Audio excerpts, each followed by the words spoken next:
Yes. Just wanted to say a comment. I always remember John Waters describing his early career as a filmmaker, where he said, he would take a camera and literally they would go to guerrilla film, these movies that they made. And I think we need to have that back in a sense, especially in the progressive movement, where we're not thinking too much about it, we just go and do it.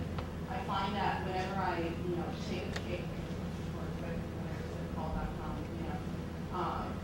thing and I put it on the blog, it gets more attention than some of the more polished and kind of quality stuff. And it's like the same people want that impact right there.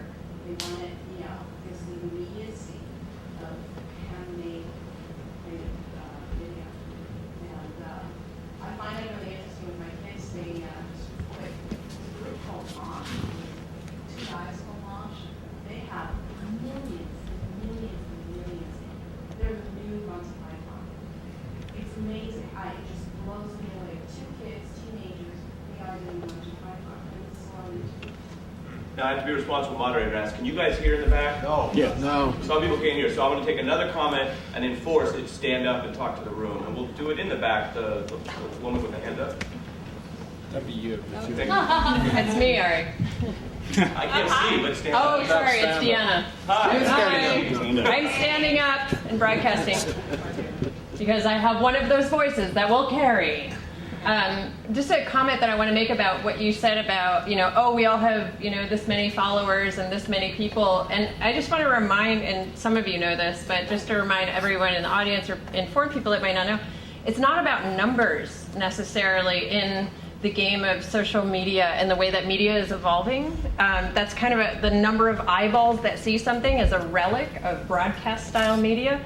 And what we're talking about in social media and what makes social media so important for people who are politically minded is that it's a way to engage with a number of smaller, more directly engaged, passionate people. Is much more important to have 200 engaged, passionate people taking action on the things that you care about than it is to have 2,000 followers who might happen to see what goes by or an ad that's broadcast on television. So just a informative comment about the importance of engagement in social media. Great, and we'll go right behind you. All right, it's a question from the 35 to 90-year-old demographic. Right on, brother. Right on. Yeah. We can't hear. Yeah. Can everybody hear me? So one of the things that I used to do as a teacher was try and get my kids to think critically, to do critical thinking. Think about, certainly hear what the narrative is, but also who the narrative serves, who's creating the narrative, that sort of thing. I haven't seen anything yet, and maybe this is me being an old fuddy-duddy, I haven't seen anything yet about new media that is any different from any other media. And that I want to know why the new media creates opportunities for thinking more about who the narrative is for and who creates the narrative. Because a schmucky guy like me can make a web show like that. I think that the most important, I think that we only have a certain set of narrative tools because we're evolving so quickly that if, as we said, 5 years ago, YouTube didn't exist, when I make something like this, when Michael makes his films, we think in classical filmmaking terms. When I was looking at my subtitles, not quite thinking screen, I thought, letterboxing. Like you're thinking, you're not thinking for a YouTube screen right away. So in terms of the actual content, the actual stories, those still look a little antiquated. But there may be some good to that, in that we do cherish and relish those kind of classical forms of storytelling for the web. What it can do, as Michael said so eloquently, is get it out there faster. And again, as our friend in the audience said, it was not just about the numbers, but it's about who you connect with. For a while we had like 100 people on YouTube, and then we started getting the triple, that is triple, the quadruple and more, but that took a little while. But those 100 stayed involved, kept communicating with us, and I think that we're all going to end up seeing what the next phase of the actual storytelling could be, because right now it seems that really powerful songs can do it, really powerful shorts can do it, but what else do we sort of have to offer? But as we move forward with that, I think the storytelling will evolve, and for now we can enjoy the intense communication we have and the intense interactivity we have that we didn't have before. 2010 could bring a whole new kind of narrative. We'll just kind of have to wait and see. And that should be exciting for everybody, whether they're in their early 20s or 90. I'm excited to share that with everybody. So let me push I think the question, the premise though, is you're speaking about a lower barrier to entry. I didn't feel like answering your question if that's cool. A lower barrier to entry that may bring in more creators than we would otherwise have. A larger discourse. And Michael spoke to that. I think part of the question though is also, okay, maybe that's good, maybe we can agree that's good, but what in the structure, the architecture of these different models of communication is richer or better? You don't feel you're seeing it yet, and you're concerned about thinking critically, and you have students. We all know that reading something is different than just watching a bunch of worrying images, which is why we assign reading to our students. We don't usually assign random TV to them. So, Baratunde or anyone else, can you speak perhaps to the content itself, if you think it's better? The content is more, and some of it is better. I think we get different stories when we get more storytellers. I think that's a big part of it. I had an example of where a story leapt from TV to the web in a weird way. It was on this dude, Cenk Uygur. He runs the Young Turks, which is sort of political news type show. We're talking about where this cartoon from the Post, they showed these cops shooting a gorilla, and it was Obama. There was all this violent imagery about him being a monkey, simian type thing. And so Cenk and I were on TV in the boxes disagreeing with one another about whether or how racist this was.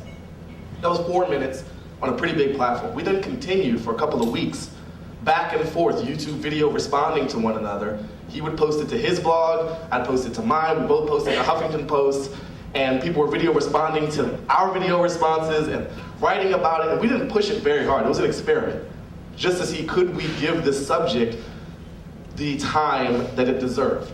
And a 4-minute boxed shouting match wasn't it. It was a start.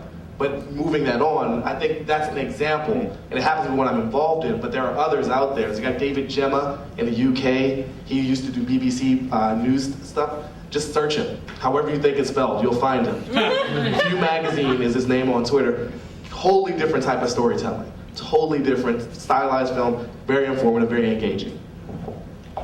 Really quickly, I mean, I actually teach history, and I think that the potential for this kind of new media is more how empowering it can be for the people creating it. I wouldn't actually argue that the narrative is that revolutionized or that it encourages critical thinking in a way that traditional media doesn't. Not to sound like a downer, but I don't think that. I mean, I think that it's there. You know, reading is fundamental, right? But I mean, it's true. I think that certain things aren't totally replaceable. I think that the creation of it is much more active than the consumption of it also. So as an educating tool, I see the creation of it as having more potential. I'm going to just make one quick comment. One thing I think as young people, and out of respect to the elders in the room. Thanks, Sonny. In all seriousness, though, I would say that I think there are great advantages to new media and to social media as ways of communication, but I think I challenge my peers, or our peers as young people, let's find that balance. Right? There's nothing more beautiful than sharing a bottle of wine and some pasta with friends on a Sunday night talking about what you did that week. There's nothing, right? There's nothing, no, in seriousness, there's nothing more better than, you know, calling a friend and saying, hey, let's go grab a cup of coffee. I mean, I think when we first got emails, email addresses, you'd get emails, and now people Facebook you even though they have your email, and now people direct message you on Twitter even though they have your Facebook and your email. So it's like, just call me. Just come over. And you know where I live. So I do think as young people, we do still have to find that balance. We haven't figured it out yet, but still find that balance of how to use this new technology for positive ways, but not get carried away with it where we lose that. You know, last night I sat outside my stoop in Brooklyn and had candy for the trick-or-treaters, and it was the first time I saw my neighbors in 4 years and said hello to them. And I know people on Facebook who I've never met. I know their mother, their father, their sister, their brother, where they came from, but my neighbor, because the first time we saw each other in 4 years, we were sitting outside hanging out with candy to kids. So I think that's also something we shouldn't forget. So I saw a couple people get excited about the elder role. So people want to play elder. I'm going to take two at least right here. Go ahead, sir.